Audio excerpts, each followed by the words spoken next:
It's an amazing place, has a ton of information. So for 3.5, searching up the class and handbook, and for Pathfinder, searching up the Pathfinder, the class and guide, there are a ton of people who've collated a ton of information and have great things for newer players, even returning players. For me, I have a ton of experience within Pathfinder, but these guys kind of just narrow the focus, allow me to keep and figure things out. If you search up Pathfinder Guide to Guides, the Zenith Gate article, or the Zenith Games article, has multiple guides posted for every single class, including some prestige classes. So going through here, it just, of course, a lot of it's based on min-maxing, but it allows you to avoid falling into a lot of the traps that newer players may fall into and then feel bad later down the line. It's great resource. I highly recommend it. There's an entire possibility that they just say, no, I'm not getting involved, and they leave. No harm on me, I planned some things out, but as a GM, you have to be able to adapt. I had a character fully statted out that I expected the characters to accept and accompany on their way, and they just decided, you know what? No, we got the information. He asked if he said he could come with us and help us, but no, we take care of it. So that NPC that I spent 2-3 hours working on just got tossed. He still exists within the setting, but I doubt the players are ever going to reference it again. And that's just what you work with sometimes. It can be frustrating. It can also be hilarious. You just got to know your players and know how to set up a session to catch their interest. Set up NPCs to catch their interest. It is a swift action to go into the stance. However, you can only go into one stance at a single time. So while I can explode people if I have both my stances up, because it does a lot of damage, I'm not going to be able to kill someone on my first round. I might chunk them down and I might bring them unconscious, or I might get them very low, but I'm not going to be expecting to drop them to the ground in the first round of combat. I'm going to give them, basically, it's a warning shot. Stay around and see what happens. Except that warning shot is me impaling a lance in the chest of one of the NPCs. So, very convincing warning. I mean, it's going to be kind of you're playing the idiot. You're playing the idiot barbarian who does nothing but rage. However, it can be fun for one-off or shorter-term sessions. You could, of course, not go to the extreme of having that high. The one time I played it for a negative AC barbarian for an extended period of time. First off, we had a cleric who didn't mind being a dedicated healer in certain circumstances. And second off, I didn't dump everything. I played else. I did an intimidate, not focus, but there was an intimidate aspect of the build. So I had a charisma, and I didn't dump all my mental stats. So I dumped dex. My int and wisdom weren't great. I didn't dump them. I think they were somewhere in the 8 to 10 range. But fun times with that character. He did what he was supposed to do. The downside was, of course, that he had some unfortunate circumstances. One of the earlier times, we had a number of levels under our belt, but we were fighting against ghouls, and ghouls have paralysis. I was surrounded. I got just swamped on by ghouls when my party members were trying to deal with them. Eventually, I nat won one of the fortitude saves because of the high con barbarian. My fort saves are incredible. And then after that, I just start getting cooed. For those who don't know, coups are an automatic crit, and you have to make a fort save DC 10 plus damage dealt, or die. That was certainly a scary situation, but as I said, my fort save was incredible, and so I was able to survive that situation. It helped that the healing cleric is also very good at killing undead, so everything worked out in the end. But don't be surrounded by ghouls. Surrounded by ghouls with a very low AC is a bad idea. You are liable to get dead. Yeah. Positive energy playing, just, especially with 3.5, Pathfinder races are very kind of balanced and relatively standard, but there's 3.5 has so much stuff because of how they had level adjustment and racial dice and all that stuff that allowed you to make so many different, like, just scrolling through all of these different planar creatures here. The reason I had this idea originally is because when I was making a different NPC, I was looking through 3.5 races for a cleric I was building, and saw this and went, oh, positive energy, and with a floating head, gotta have it. So he's immune to flank. immune to flank, immune to suffocation as well. Because they don't need to breathe, because who'd have thought, without a throat and a working set of lungs, oxygen is not very important. Okay. And of course, we're going to be using a lance. Melee attack.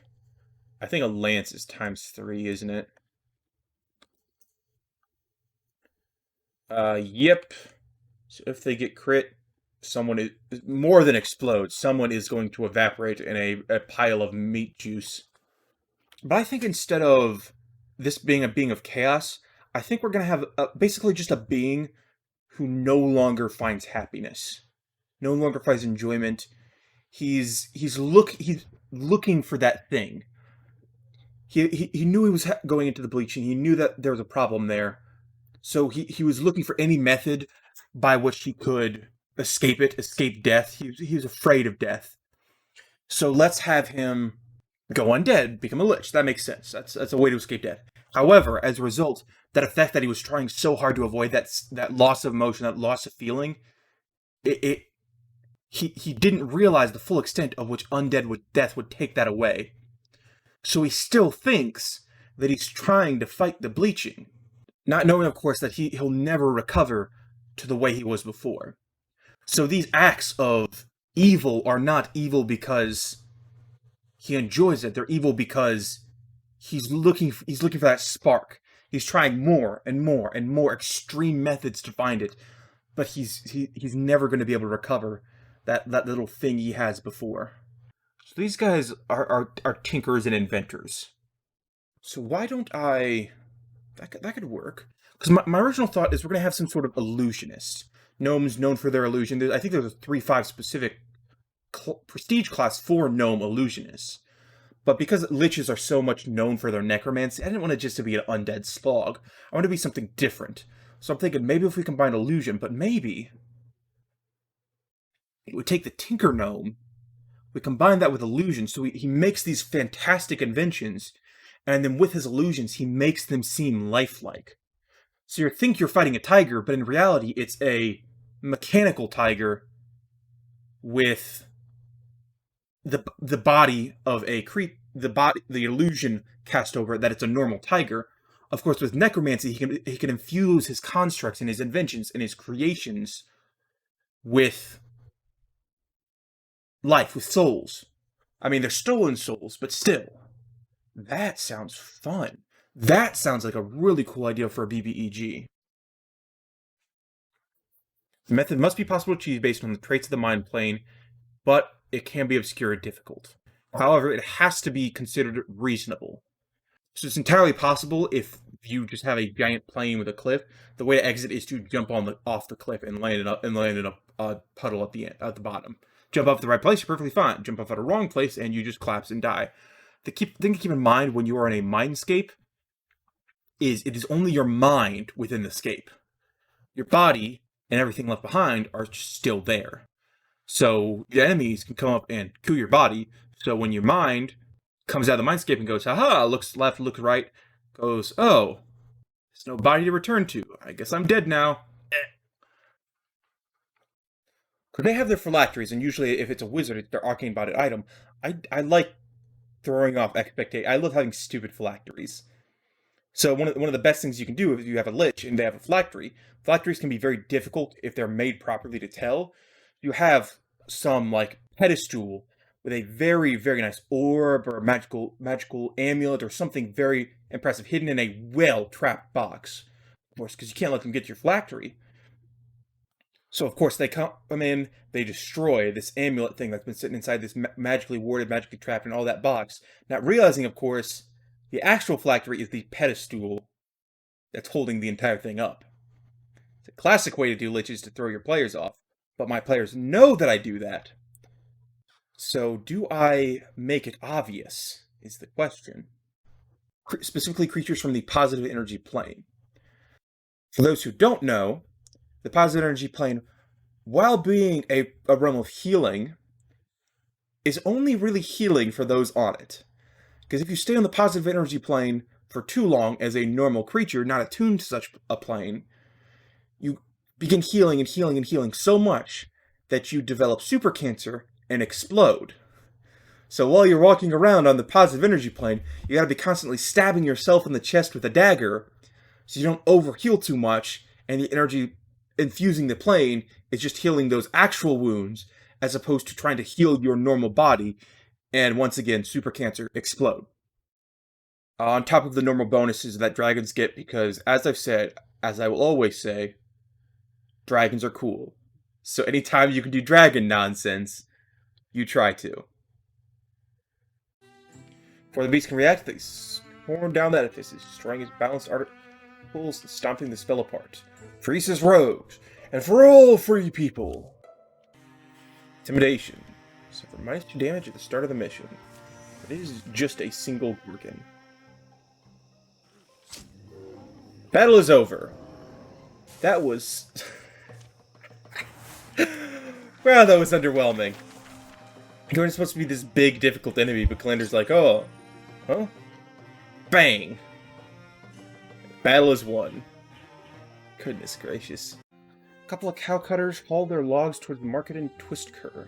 Or, well, Kesey the cow does most of the hauling. Free to ride for a bit. Old girl strong.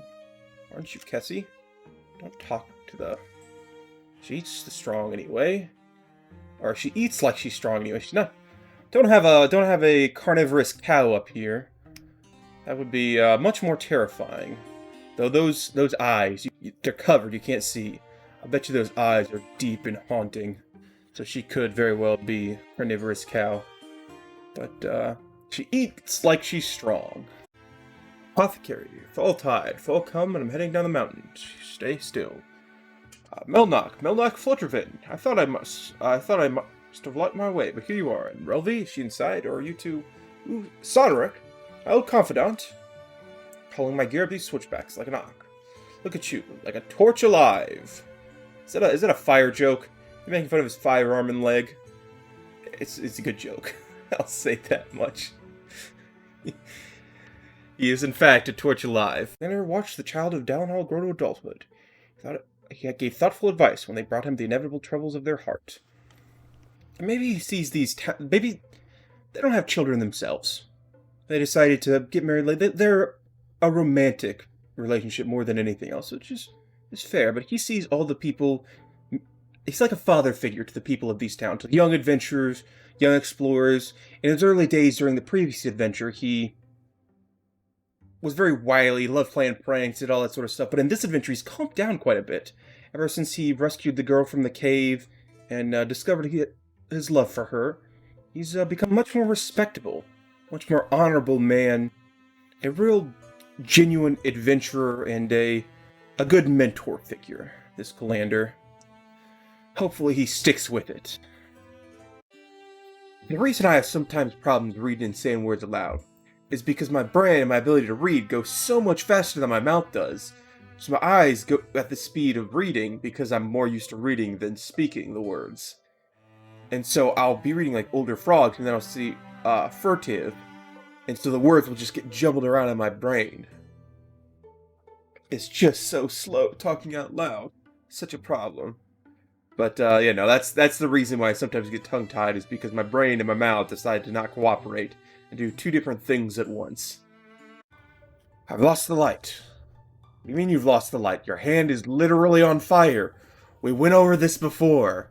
How in the world can you lose the light with a firearm? Is Sonric just, like... I don't know. Maybe his light's dependent on his mood. It's whenever he feels like it. Or maybe it's solar powered and he ran out of charge. His arm... That could make... It doesn't make sense. But there's a reason why if he keeps going caves and his arm no longer glows. My goodness, Sonric.